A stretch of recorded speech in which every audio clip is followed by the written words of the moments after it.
students, welcome back to your social science class. We were doing civics. In video number 1, we have started a new chapter in civics, that is state government. So we had already covered the introduction part in my video number 1. This will be my video number 2, in which we will be discussing about the legislative council. So we'll just start the session now. Now, if you remember, in my video number 1, when I started this chapter, I told you that there is state legislature, there is state functionaries. And then I told you that we will be discussing legislative council and legislative assembly one by one. So today we will start legislative council. Legislative council or Vidhan Parishad. Now, it is also known as the upper house, okay. Now, all the states, I told you that all the states do not have legislative council. So, the states which have bicameral legislature, they have legislative council as the second house. The Vidhan Parishad as the second house. Then, which is the first house? That is Vidhan Sabha, okay. This is the second house and Vidhan Sabha is the first house in those states which have bicameral legislature. We discussed about unicameral and bicameral in my first video. Remember that? So you have understood this point, that those states which have bicameral legislature, in that state Vidhan Parishad is the second house. Then the term period, how long this exists. The term period for this office is 6 years and this is a permanent body. What do you mean by a permanent body? See, here all the members, they are not retiring together. 1/3 members retire every 2 years. Okay. All the members, they do not retire together. That is why this is called a permanent body. And 1/3 of the member retire every 2 years. Just focus on this point. Okay. Understood till here? Now, there are 6 states. I gave you one task to do in my previous video, right? I told you to find out those 6 states which have bicameral legislature. Now, these are the 6 states which have Vidhan Parishad. States are Andhra Pradesh, Telangana, Maharashtra, Bihar, Karnataka and Uttar Pradesh. These 6 states, according to the part 6 of the constitution, they have bicameral legislature. Understood till here? What did we do today? We started with legislative council, which is also known as the upper house. It is the second house in the state. Then which is the first house? That is Vidhan Sabha. Time period for legislative council? 6 years. Is it a temporary or a permanent body? Permanent. Why? Because members are not retiring all together.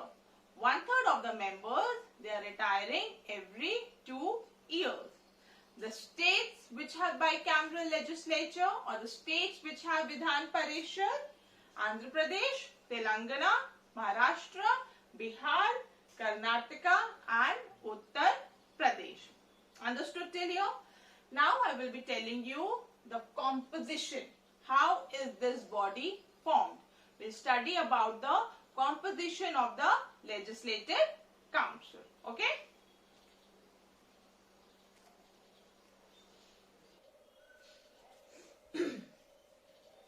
Now coming to the composition of legislative council. Now the question comes, how is this legislative council formed? How and who are the members of the legislative council? How are those members selected? Okay, so we'll have a look on the members of the legislative council or the Vidhan Parishad. First thing is the total strength. What should be the maximum strength of Vidhan Parishad? So the maximum strength of the Vidhan Parishad should not exceed 1/3 of the total members of Vidhan Sabha. Strength should not be more than the total strength of Vidhan Sabha. Okay. So, for example, in Vidhan Sabha, the members are, for example, take an example. This I'm just giving you an example, okay? 300. So, the members of Vidhan Parishad should not be more than 100. Should not be more than 1/3. Clear? This is the thing about maximum. What about minimum then? Minimum should be 40. 40 members should be there to form a Vidhan Parishad. So, what is the minimum strength? 40. Maximum should not exceed more than 1/3 of the total members of the Vidhan Sabha. Vidhan Sabha will be our next topic, okay? Secondly, then how are the other members elected? So, here 1/3 members are elected by the MLAs of the state, members of legislative assemblies of the state. So 1/3 are elected by the MLAs. Other 1/3 they are elected by the local bodies like your municipal corporation or your panchayat. So the members of this municipal corporation or panchayat, they elect 1/3 of the members of Vidhan Parishad. Clear? Then 1/12 they are elected by the teachers. Now for teachers, they should not be below the rank of secondary level. Okay? Only those teachers who are above the rank of secondary level can elect the members of Vidhan Parishad. Apart from that, now 1/3 is done here, 1/3 here, 1/12 here. Next 1/12, they are elected by the graduates of the states. Okay? And remaining 1/6, they are nominated by the governor. Now those people who are, you can say, experienced or who have a special skill in different fields, maybe literature, maybe language, cinema, anywhere, sports, okay? If they are experienced or they have a special skill in any of the field, they are nominated by the governor. So this is the actual composition of the Vidhan Parishad. So with this, we are done with the Vidhan Parishad. In my next video, we will be discussing about the Vidhan Sabha and how a bill that becomes an act. What is the process of making a bill to an act? Okay. So I hope you all have understood about Vidhan Parishad. Firstly, about the composition, strength should not be more than 1/3. Minimum should be 40. And this is the different ratio which is elected by different bodies. Clear? Now I will be giving you a short assignment based on today's video that you have to do it in your social science copy. So please write down that assignment now.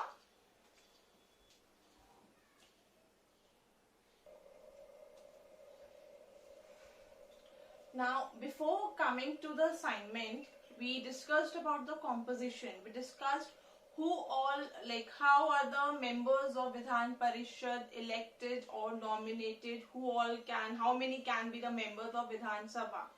But now the question comes, who can actually be a member of Vidhan Parishad, okay? Everything to be a part of the government, there are certain criteria that you have to fill. So what are the criteria to be filled to be the member of Vidhan Parishad? First of all, the most important one,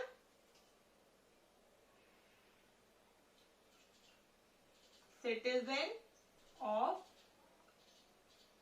India.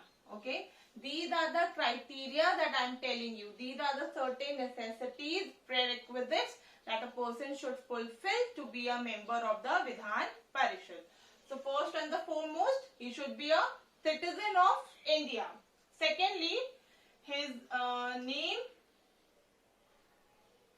should be there in the voting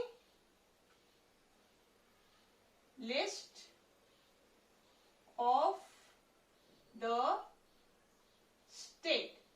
Okay, he should be a citizen of India.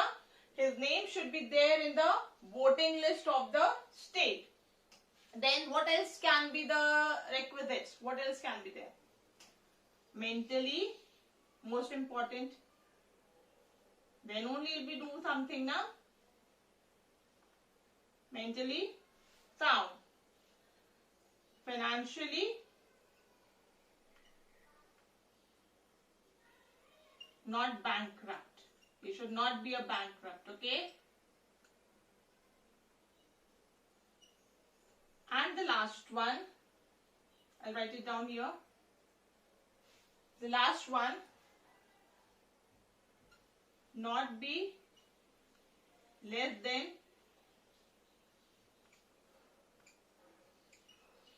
30 years of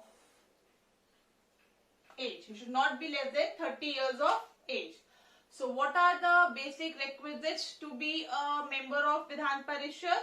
First and the foremost, citizen of India. His name should be there in the voting list of the state. He should be mentally sound. He should be financially not a bankrupt. And then not less than 30 years of age. So these points you have to remember. Suppose you get a question in exam. What is the composition of a Vidhan Parishad? So the thing about all those members, how many members and how many members should be there, maximum strength, minimum strength, then how many members are elected by different bodies. Those things you will write in composition. If you get a question, what are the basic requisites to be a member of the Vidhan Parishad? Then you will be writing these points. Clear? Now coming to the assignment, this will be my assignment number 2. Write in question number 1. Why is Vidhan Parishad a permanent body? I have already told you why do we call Vidhan Parishad a permanent body. Question number 2. What should be the maximum and minimum strength of Vidhan Parishad? You have to write the maximum strength, you have to write the minimum strength. Question number 3. How many seats are filled by the teachers' constituency? You remember when we were discussing about the composition, I told you that there are a particular ratio, particular percentage which is elected by the teachers' constituency. So you have to write out that number. Clear? So we are done with Legislative Council. We are done with Vidhan Parishad. We have completed. In my next video, we'll be discussing about Vidhan Sabha. Please go through the video once again and take good care of yourself. Alright? Bye bye students. Take care.